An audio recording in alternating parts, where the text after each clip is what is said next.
Not every gemstone is meant to shine. Some were placed here to protect from forces you'll never see, but sometimes feel in dreams, in silence, in moments when you wake up and the air feels wrong. These 10 stones don't make you rich. Welcome, explorer. You didn't stumble here. You were meant to find this. And to those returning to the Gemstone Kingdom, welcome back. There are stones that shine. Some stones shine. They keep you whole. And one of them was said to be the last thing standing between a soul and something that should never cross over. Because long before jewelry, before science gave stones names and numbers, there were talismans, sacred minerals carved not for fashion, but for protection from storms, sickness, and from forces darker than night. This list isn't about price tags, though one of these stones, just one, has been traded for more than $2,000, and still, some say it vanished from their home without explanation, just days after a spiritual attack. Coincidence? Maybe, but the miners who pulled it from the ground in Siberia refused to wear it, not because they feared it, but because they respected what it could summon. These aren't just crystals. They are keys, anchors, messages in mineral form, sent perhaps not to decorate, but to defend, from nightmares that never belong to you, from energies that enter without knocking, from voices that don't speak in words. And when we reach the final gemstone on this list, you'll understand why some call it the last stone you'll ever need. Because when the light runs out, this one still stands. So if some stones were never meant to be worn for beauty, but to guard something you can't quite name, then we begin where all ancient journeys began, at night, not with armor, not with fire, but with the faintest glow, just enough to show the next step forward. Rank 10, Moonstone, a gift from angels to defy the dark. It doesn't flash, it doesn't burn, it glows. Moonstone is not the kind of gem that announces itself. It waits quietly, like the moon behind thin cloud. And when the light hits it just right, it moves. A shimmer, a breath, a whisper through stone. Geologically, Moonstone is a feldspar, formed deep within igneous rocks under low pressure. It owes its shimmer, called a dulurescence, to the layered structure of two feldspar types, orthoclase and albite. When light enters, it scatters inside those layers, bouncing like moonlight across still water. But the name? That came long before microscopes. To the ancient Romans, Moonstone was believed to be solidified moonlight. To the Hindus, it was formed from sacred dew. And to early travelers and mystics, it was a companion, an amulet not of strength, but of soft guidance. Moonstone is found in several parts of the world, but the most notable deposits are located in Sri Lanka, India, and Myanmar. In Sri Lanka's southern highlands, miners dig through wet, soft earth using only shovels and hands. No heavy machinery, just patience. The best specimens, transparent with a soft blue sheen, are found in Media Goda, where the soil seems almost to breathe. These moonstones are carried out in baskets, rinsed by hand, and sorted in the open sun. They're not cut into sharp angles. Instead, they're shaped into smooth cabochons, domed surfaces that allow the light to roll across them like mist. Most moonstones are small, under 5 carats. Prices range widely. Commercial-grade white moonstone can be found for as little as $5 to $15 per piece. But high-quality blue flash moonstone from Sri Lanka, clean, clear, and finely cut, can fetch $100 to $300 per carat, and much more if set in handcrafted jewelry. But to focus on value is to miss the point. Moonstone is not a gem of wealth. It is a gem of presence. It has been used in amulets for centuries, not to protect the body, but to protect the heart. Sailors wore it to guide them by the stars. Midwives carried it to bring calm to the birth. And mystics, then and now, place it over the heart chakra to soften grief and welcome vision. In crystal healing and spiritual traditions, Moonstone is associated with the divine feminine, with cycles and with intuition. It does not charge forward, it invites reflection. That's why it's often described as a stone that guides through darkness without fear. For those attuned to energy, Moonstone is said to connect directly with angelic guidance, but not in the way fire or light would. It's not a beacon, it's a companion, a quiet presence that holds space, especially when we're not ready for answers. And in that stillness, it protects. Among the 10 stones said to be brought into your life by guardian angels, Moonstone is the gentlest. It arrives not when you call, but when you need to rest.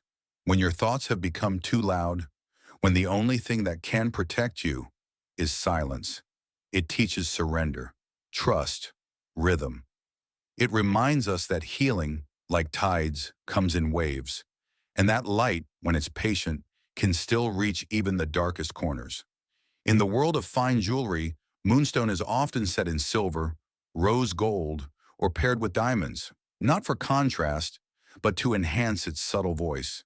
Designers love it not because it overpowers, but because it lingers. To wear Moonstone is to carry the whisper of something larger, not an answer, not a command, but a presence. A presence that stays with you, even in the dark, especially in the dark. That may be why Moonstone belongs on this list, not for its brilliance, not for its hardness, but because it carries what the best angels carry, quiet light that never demands and never leaves.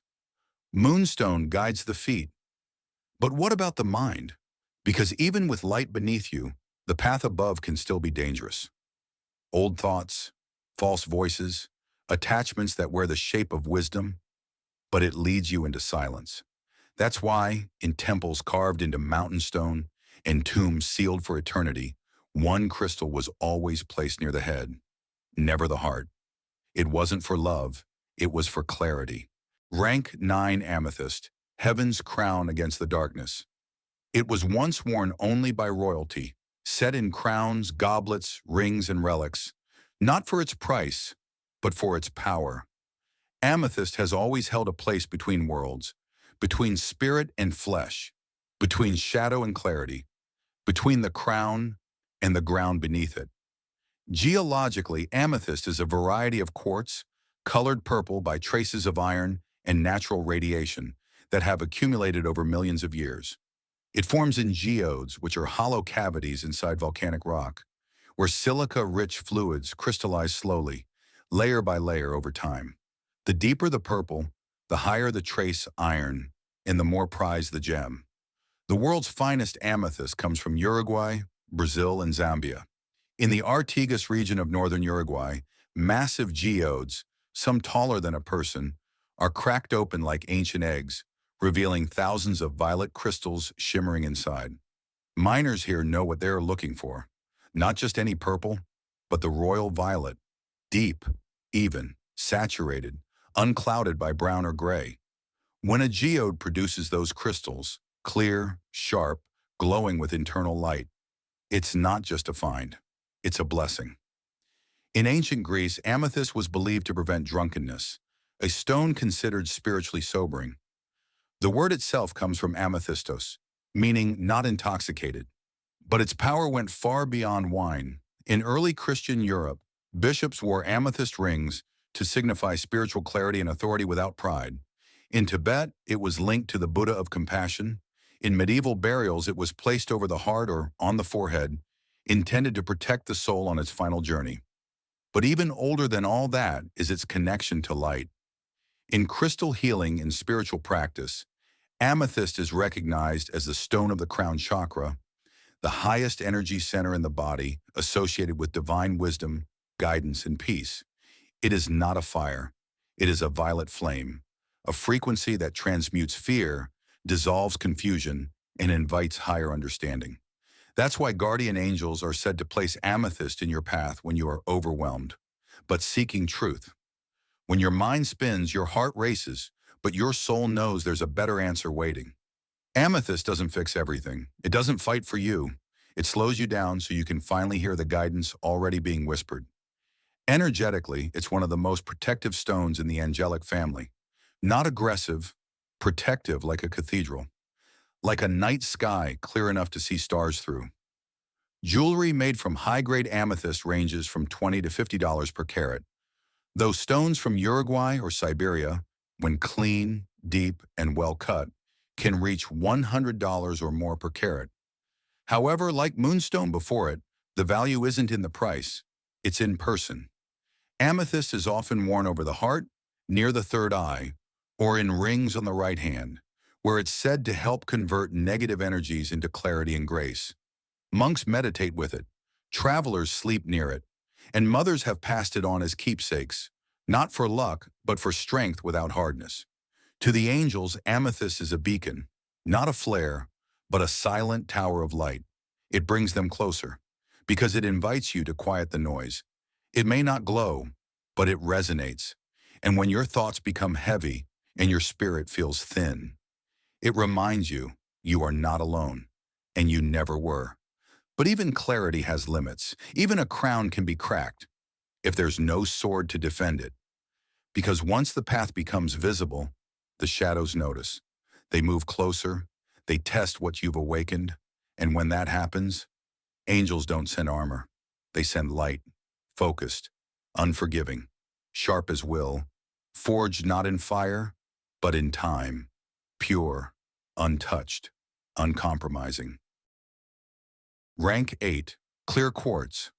The angel's blade against darkness. It's everywhere in watches, in satellites, in ancient burial sites, and in the hands of those who seek clarity when the world becomes too loud. Clear quartz is not rare, but rarity was never the point. Purity was.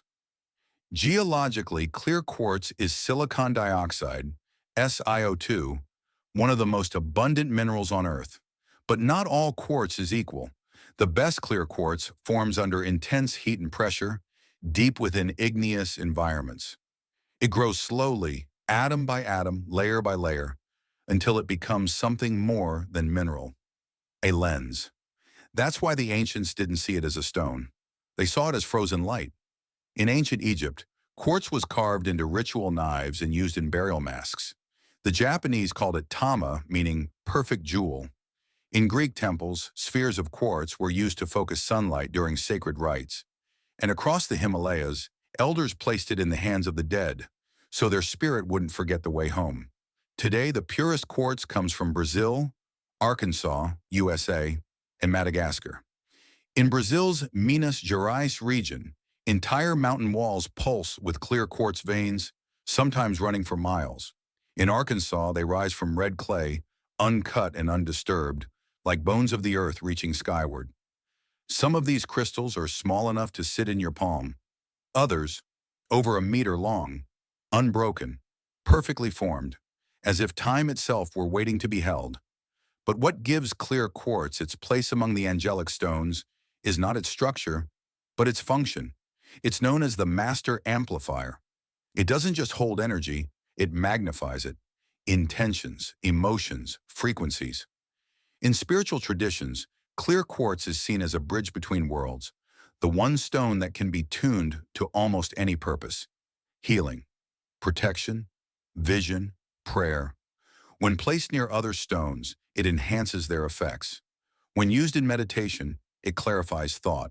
And when worn close to the body, it steadies the energy field like a silent stabilizer. That's why guardian angels are said to place clear quartz in your path when your intentions are pure, but your vision is clouded. When you're ready to move forward, but not sure which direction is genuinely yours. Clear quartz doesn't choose for you. It doesn't lead. It reflects. It reflects what you carry inside, your hopes, your fears, your truths, and hands it back to you so that you can decide again. In ancient lore, it was believed that quartz could store memory, not metaphorically, literally. And today, science proves that silicon, the base of quartz, is what we use to store digital memory, hard drives, microchips, frequency filters. But long before that, shamans placed quartz near the heart to hold the essence of dreams. They were unfamiliar with megahertz and processors. They just listened, and the quartz echoed back. Jewelry made from clear quartz is relatively affordable, with most pieces ranging from $5 to $30, depending on clarity and size. However, when cut into precision shapes for energy tools, such as Vogel wands or crystal grids, prices can reach hundreds of dollars, not for appearance, but for alignment. Because clear quartz, when shaped correctly, doesn't just sit still, it sings. To the trained ear or the open heart, it resonates like a tuning fork. Not loud, but true. And that's why, among angelic stones, clear quartz holds a special place. It's not dramatic, it doesn't flash, but it remembers who you were before the noise, and it holds that version of you until you're ready to return. In a world that demands certainty, clear quartz offers a sense of stillness. And in that stillness, sometimes you can hear them, not in words, but in the presence. But even the sharpest blade is useless if you don't see the strike coming. Light protects. But what protects you from what hides behind it? Some forces don't approach. They watch, wait, whisper. They blur the truth. They wear their face to walk safely between dimensions, between the seen and the felt. You need more than vision. You need a veil, one crafted not to obscure, but to shield. And there is one stone where that veil shimmers, alive, shifting, aware. Rank 7, Labradorite. The veil that angels guard and demons. Fear it doesn't shine. It doesn't sparkle. It flickers. Like a secret, almost seen. Like a world you almost remember. Labradorite is not a gemstone in the traditional sense. It doesn't dazzle with clarity. It doesn't beg to be cut into carats. It resists definition because it was never meant to be admired. It was meant to be worked with. First discovered by Western geologists in 1770 on the cold coast of Labrador, Canada, this feldspar mineral was already well known to the Inuit and native peoples who lived near the frozen edge of the Atlantic. To them, Labradorite wasn't just a stone. It was the frozen light of the aurora borealis, trapped in rock. They weren't far off. What we now call labradorescence, that iridescent flash of blue, green, gold, even purple, comes from microscopic lamellae inside the mineral structure. When light enters, it bends, bounces, and interferes with itself. What emerges isn't color, it's an optical illusion, an effect that shouldn't exist, but does. And that's the soul of Labradorite, threshold. It sits between realms. Not relatively light, not quite shadow, not completely matter, not entirely energy. Labradorite is found today in Canada, Finland, Madagascar, and Russia, but the most intense color flashes, known as spectralite, come from Finland's ancient bedrock near the Arctic Circle. There, miners extract it by hand from dense icy granite. It's not easy, but nothing worth finding ever is. Most Labradorite is cut into cabochons, smooth domes that let its colors roll and ripple like the northern sky.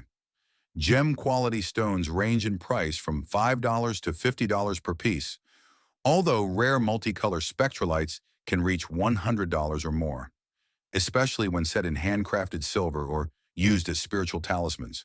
But value is a funny word with Labradorite, because its true worth isn't measured in price, it's measured in what it reveals to you and what it protects you from.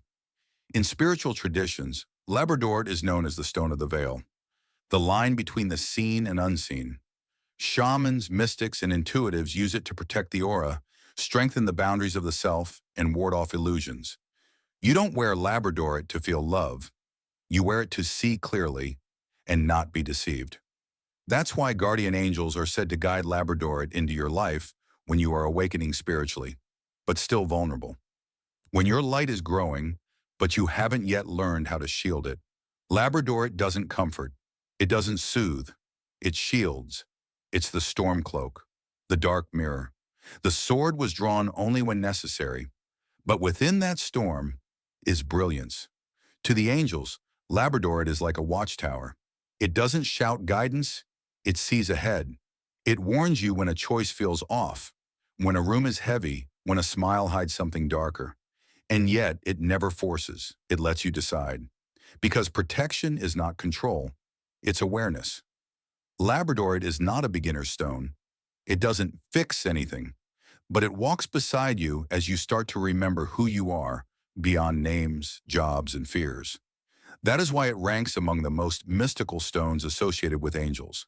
Not because it feels angelic, but because it guards the doorway between your human story and the one you came here to reclaim.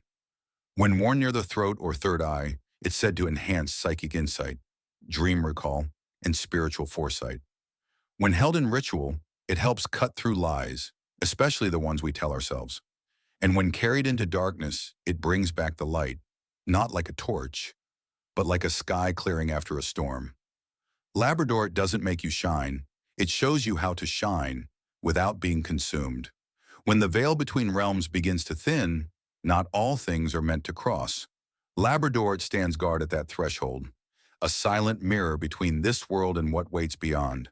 But some messages were never meant to be shouted across that divide. Some are too sacred, too raw, too human. That's where the next stone comes in, hidden not in temples or tombs, but often mistaken for standard crystal. This gem has carried what language fails to express. To the old mystics, it was known as the stone of unspoken prayer. To modern healers, it's the one gem that listens when even the heavens fall silent. Rank 6 Danburite, the gem that carries the prayers angels can't say. It doesn't appear to be much at first glance. No dramatic color, no brilliant fire. But that's the thing about Danburite. It was never meant to impress the eyes. It was meant to reach the soul. Geologically, Danburite is a calcium borosilicate, first discovered in 1839 in the town of Danbury, Connecticut, where it derives its name. However, the finest specimens today come from Mexico, Madagascar, and Japan, often in long, clear to pinkish crystals that resemble tools more than treasures. That could be precisely what they are. Unlike quartz, which is abundant, or diamonds, which dazzle, Danburite is subtle. Its structure is orthorhombic, sharp, clean, almost geometric. It often forms in vertical columns, like antennae made of light. And those who work with it say, it doesn't reflect energy, it transmits. Many crystal healers consider Danburite to be one of the few stones that naturally attunes to the angelic realm, without programming, without ritual. Just by holding it, many report a sense of expansion, not emotional, not visual, but something else, as if their inner field suddenly made room for something higher and quieter. Danburite crystals are usually transparent to translucent, often with a gentle champagne hue, or even a faint pink in rare cases. Though modest in appearance, the best specimens, flawless, long, and well-terminated, can fetch $50 to $200 per piece, especially from collectors and healers who know what they're looking for. But the real value of Danburite lies beyond commerce. In ancient Tibetan practices, similar high-vibration crystals were used by monks to assist with fawa, the transference of consciousness at the time of death. And in modern spiritual work, Danburite is often placed over the crown chakra during energy healing, where it's said to create a kind of vertical opening, connecting the seeker with divine guidance. To the angels, Danburite is not a tool of defense or clarity. It is a tool of surrender. They place it in your life not when you're fighting, not when you're building, but when you're finally ready to let go of pain, of fear, of control. Because Danburite doesn't push, it holds. It holds space for you to remember the part of yourself that's not afraid. The part that knows you've never really been alone. Unlike Labradorite, which shields, or Amethyst, which soothes, Danburite opens, gently, like a door that's been locked from the inside. It doesn't rush you through. It waits until you're ready, and then with no sound at all, it allows. Many spiritual teachers refer to Danburite as the final stepstone, the gem you turn to when you've done the work, faced the shadows, and are now ready to listen to something beyond this world. That's why it's often found in altars, sacred spaces, or worn close to the upper heart and crown. Some wear it over the thymus to amplify compassion. Others hold it during dream work, seeking visions that bypass logic entirely. And some keep it nearby. Because even when silent, Danburite seems to hum with presence. In a time when so many stones promise change, action, protection, Danburite offers stillness. Not the stillness of emptiness, but the stillness that comes when all is finally aligned. It doesn't flash, it doesn't warn, it just waits, a gentle witness to your becoming. That may be why guardian angels favor it. Unlike other stones, Danburite doesn't teach, heal, or guide. It simply allows you to remember who you've always been. When all the noise falls away, some stones were made to block, to seal, to banish. But when the darkness has retreated, what then? What shelters you from harm? But from the weight of surviving it? What do angels wrap around those who've seen too much, felt too deeply, carried what was never theirs to hold? They don't offer shields. They offer presence, software still, but unmistakably near. Not armor, a cloak. And for centuries in burial chambers, desert temples, in bedside altars, this sky blue stone has done just that. Rank 5. Angelite, the crystal cloak, woven by angels. It doesn't shimmer, it doesn't glow in the dark, but somehow, it makes the room feel quieter. Angelite is not a gemstone for spectacles. It is a stone of silence, a silence so still, you start to notice the voices you've ignored for years. Geologically, angelite is a blue variety of anhydrite, a mineral that forms when gypsum loses all its water over millions of years. It was officially identified in the late 20th century, but for those who work with energy, its vibration feels much older. Like something that waited on Earth until we were ready to understand it. Its primary source is Peru, especially near the Andes Mountains, where it's mined by hand from arid sedimentary beds, surrounded by wind and sky. The stone itself is soft, just 3 to 3.5 on the Mohs scale, and fragile in water, as it can reabsorb moisture and return to gypsum. But in that fragility is purpose. Unlike harder stones that resist time and pressure, angelite responds to them. It adapts. It remembers softness. Its color ranges from pale sky blue to grayish lavender, sometimes laced with white clouds or golden flecks of hematite. And when polished into rounded cabochons or talismans, it feels cool, not just to the touch, but to the spirit. You don't wear angelite to shine, you wear it to listen. In spiritual traditions, angelite is associated with the throat chakra, the third eye, and above all, the etheric field that surrounds and connects all living things. It's said to strengthen telepathic communication, deepen prayer, and create a kind of frequency bridge between the human heart. And what lies just beyond our five senses? Unlike labradorite or danburite, which protect or open, angelite translates. That's why guardian angels are said to send it to those who feel lost. Not in danger, not in crisis, but in silence. When the world has gone quiet and you're not sure if anyone's listening, that's when angelite appears. It doesn't answer your questions. It reminds you that you're not asking them alone. Throughout history, stones with blue hues have been associated with divine communication. Lapis in Egypt, turquoise in Persia, and aquamarine among sailors. But angelite stands apart. It does not belong to kings or oceans or storms. It belongs to the in-between, to that space between a breath and a word, to the moment before tears, when something inside you begins to shift. That's why healers often place angelite over the throat, heart, or under the pillow. Not to summon visions, but to feel presence. Some say it helps bring messages in dreams. Others feel warmth in the spine when holding it. And a few, especially empaths, report a sense of being watched over, not by eyes, but by something weightless and kind. Angelite is not expensive. Most polished stones range from $10 to $50, depending on size and quality. But like the angels it's named for, it doesn't appear to prove its worth. It appears when needed, in times of grief, transition, or when you've done all the speaking you can, and finally let go enough to hear what's been waiting. That's when angelite begins to hum. Not out loud, but through you. It's not dramatic. It's not dazzling. It's just true. And in a world full of noise and glitter and projection, truth, especially the quiet kind, might be the most angelic gift of all.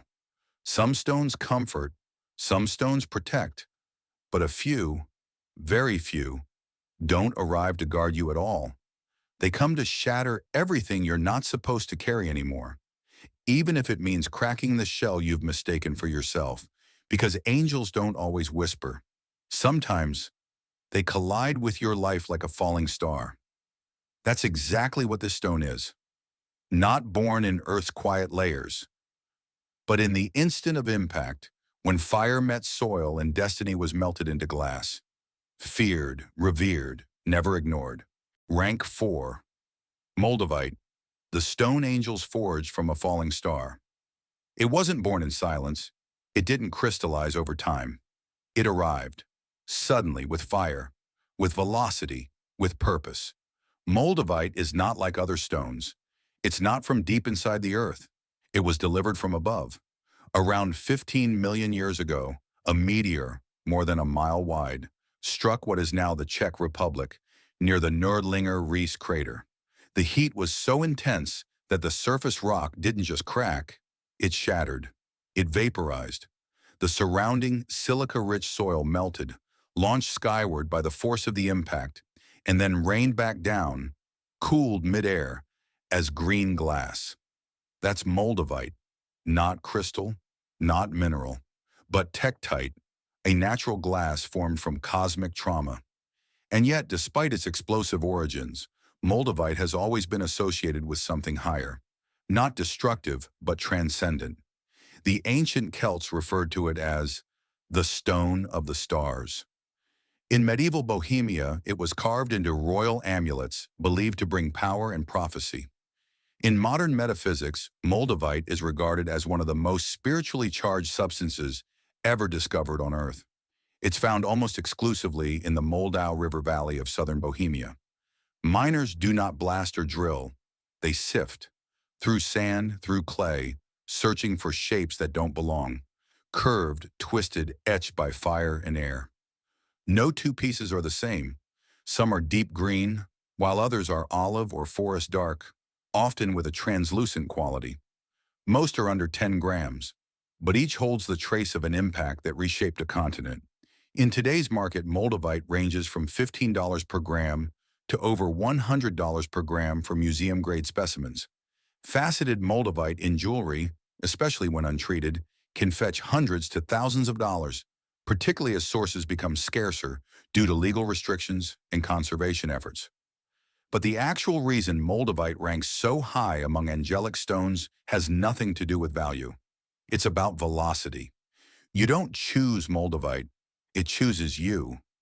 Often when you're on the edge of something big, a spiritual awakening, a major life shift, a complete ego death, people who wear it report sudden insights, intense dreams, emotional releases they didn't expect or weren't ready for.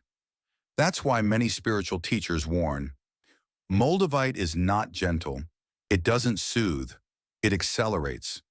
To the angels, Moldavite is like a cosmic reset button. They don't bring it into your life to comfort you. They bring it to disrupt patterns that no longer serve, to break loops, remove attachments, and push you toward your soul's actual path, whether you're ready or not. It's often called a synchronization stone, because once it's near you, things begin to shift quickly. People leave, new ones appear, doors close, sometimes painfully, but others open and lead you exactly where you need to go. Physically, Moldavite is often worn near the heart chakra or above the head, near the soul star chakra, a center of energy located just beyond the physical body. Some place it in meditation spaces. Others wear it only in short sessions due to its overwhelming energy. But the message is always the same. Breakthrough or break down, but no longer break apart, because that's what Moldavite teaches. Not to fear impact, but to survive it, integrate it, and rise from it changed. It is in many ways the angel of acceleration, not born of clouds or wings, but of fire and silence. A reminder that even destruction, in the right hands, can become the beginning of something miraculous. Not all divine forces arrive like thunder. Some come after the shock, after the unraveling, after the soul has been stripped of what no longer belongs. That's when silence returns. Not the silence of absence, but the kind filled with light, still, pure, unmoving, no shadow, no weight, only truth. Across desert tombs, monastic corridors, and moonlit rituals, this stone was never used for battle, only for what comes after it: peace, cleansing, realignment. Rank 3. Selenite, the angel's light that never casts a shadow. It doesn't glow. It doesn't sparkle.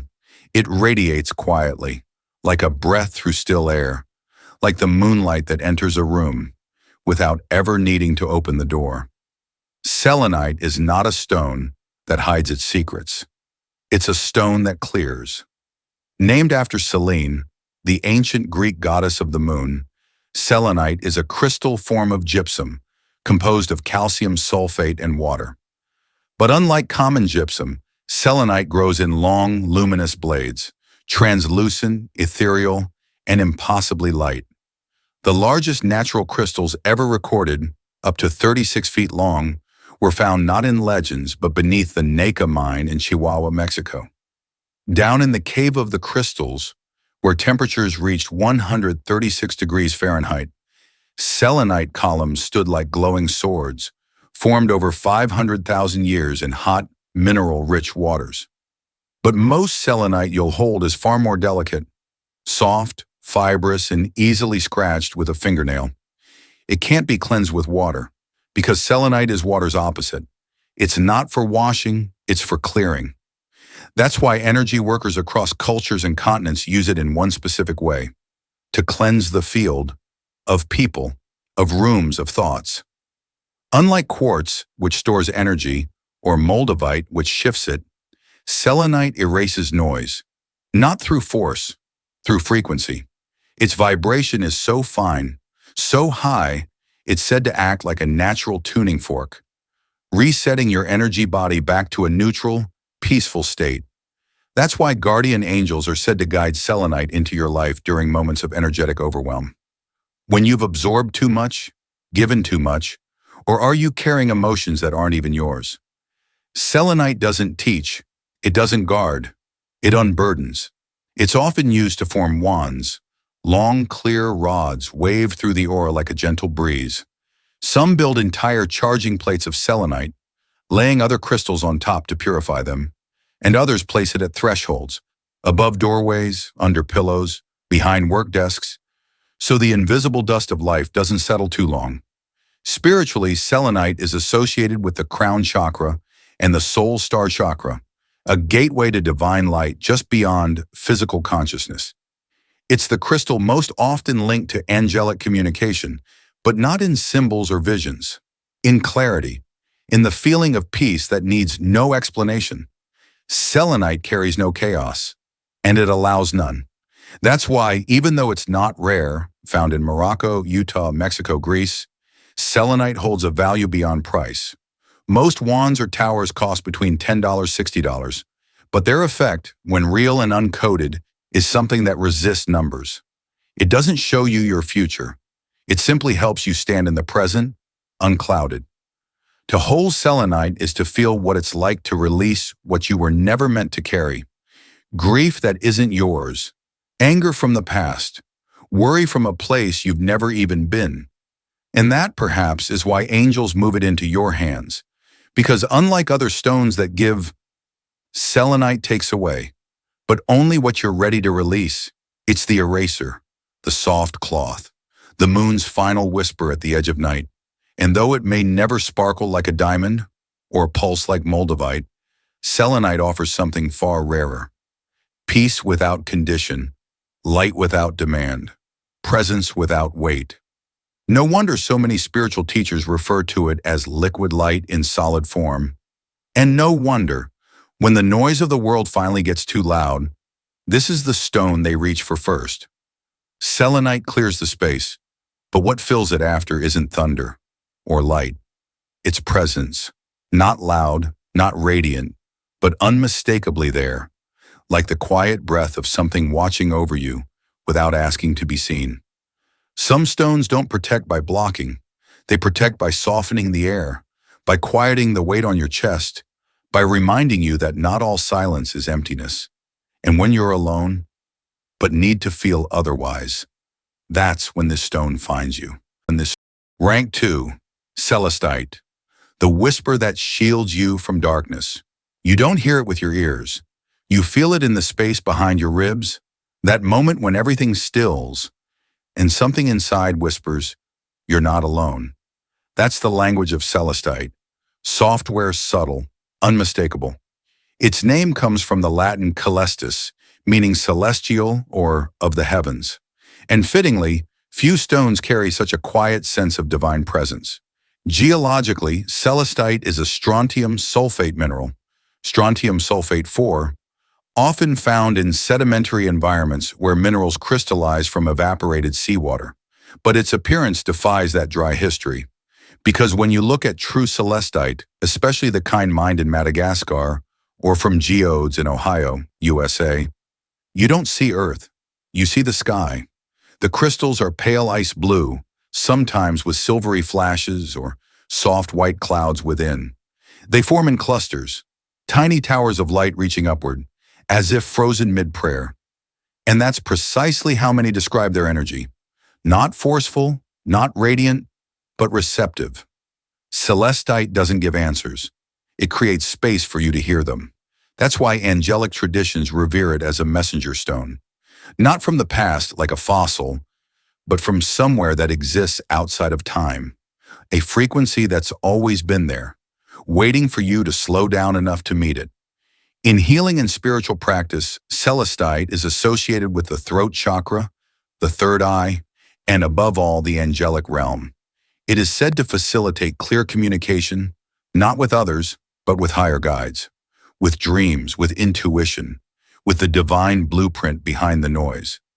That's why guardian angels are said to place celestite into your life, not when you're asking for help out loud, but when your heart has been silently asking for too long and finally reaches stillness. Unlike stones of action, like Moldavite or hematite, celestite is a stone of reception. You don't wear it into battle, you place it by your bed, or on your altar, or under the light of a full moon, and you listen.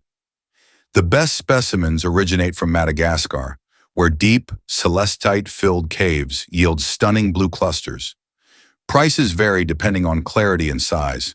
Small geodes start around $20 to $50, while high-quality cathedral clusters can command $300 or more from collectors and healers. But the value of celestite isn't in the stone. It's in the stillness that it teaches. Some report vivid dreams when sleeping near it. Others feel emotional release. And some describe it as a tuning fork for prayer, something that makes their thoughts quieter and their spirit louder. Archaeologically, celestite has no long history in jewelry or weapons. It's too soft, just 3 to 3.5 on the Mohs scale. It crumbles under pressure. But perhaps that's the point. Because in a world that values sharp edges and hard truths, celestite reminds us, gentleness is power too. To the angels, celestite is more than a conduit. It's an invitation to remember the parts of yourself that don't speak in language, that doesn't need proof, only presence. That's why many spiritual teachers recommend a celestite for children, empaths in the grieving. Not as protection, but as a safe space within the self. It's the window that doesn't open. But let's light in anyway, and when held with intention, even for a moment, celestite seems to hum with a single message. Everything is already okay. You just forgot for a while. Some whispers stay with you. Long after the sound is gone, celestite speaks in stillness. But what if the silence opens isn't meant to be filled, but to be entered? Because beyond clarity, beyond healing, beyond protection, there is a presence that does not announce itself. It descends, not to answer, not to lead, but to remind you. You were never separate in the first place. And in a quiet mine near the oldest lake on earth, they found a stone, not glowing, not grand, but lined with silver feathers so precise. Some believed it was left here on purpose, not to be worshipped, but to guard what still remembers the sky. Rank 1, Seraphinite, the wings that never touch the ground. Some stones whisper, some glow, some guard, but Seraphinite doesn't do any of those things. It reminds, not with words, not with light, but with a feeling that moves through the body like a memory from before memory itself. The name Seraphinite comes from the seraphim, the highest order of angels in Judeo-Christian tradition. Not the messengers, not the guardians, but the burning ones. The ones said to dwell closest to divine fire. Six-winged beings that sing eternity into form. And when you see Seraphinite under light, it's not hard to understand why. The stone is deep forest green, but within it shimmer silver-white feather-like patterns. So precise, so radiant, they seem carved by hand or wing. These plumes are caused by mica inclusions, specifically silvery chlorite crystals aligned within the matrix of clinochlor, the main mineral. When light hits them, they catch and reflect in a way that mimics movement, as if the stone were alive. But Seraphinite's beauty is only the surface. Geologically, it forms in metamorphic rock under high pressure in Siberia, specifically in the Lake Baikal region, one of the world's oldest and deepest freshwater lakes. Mined by hand, deep within the Irkutsk Oblast, the best stones are rarely exported. Even in Russia, it's considered sacred. And for good reason. Unlike stones of fire, like carnelian, or stones of water, like aquamarine, Seraphinite is associated with air, with elevation, with the heights of consciousness that cannot be reached by thought alone. It's most closely aligned with the heart chakra and the higher crown chakras, especially the soul star, a point of energetic connection above the body where the human and divine meet. But here's what makes Seraphinite different from every other stone on this list. It doesn't help you rise. It reminds you that you already have, that you were always more than just a body, more than thought, more than even soul. You were part of the fire that made the stars, and Seraphinite carries that memory pressed into stone. In spiritual practice, it's said that one should activate the light body, the subtle energetic form that exists alongside the physical, vibrating at a higher frequency. Some say it facilitates cellular healing. Others say it opens direct lines to the angelic hierarchy. But those who've worked with it seriously all agree, it doesn't give you anything. It reveals what was already inside. That's why angels place Seraphinite in your path when you no longer seek answers, but alignment. When you've done the work, felt the loss, known the dark, and are ready to move through the world not with armor, but with truth. Seraphinite is rarely faceted. It's too soft, just 2 to 2.5 on the Mohs scale. Instead, it's polished into cabochon, amulets, and sacred shapes. It's not for show, it's for presence. Most jewelry-grade stones originate from a single Russian source and range in price from $40 to $200, depending on their color, symmetry, and wing-like patterning. But the actual specimens, deep green, with full, silvery plumes, are increasingly rare. Because like all things angelic, Seraphinite doesn't stay long. It appears when needed, and sometimes it disappears just as quietly. Many report that once a spiritual breakthrough is complete, their Seraphinite goes missing, left behind as if it were never just a stone, but a presence on loan. Not to guide, not to rescue, but to witness your return, to who you've always been. So when you hold it, don't ask it to fix. Don't ask it to protect.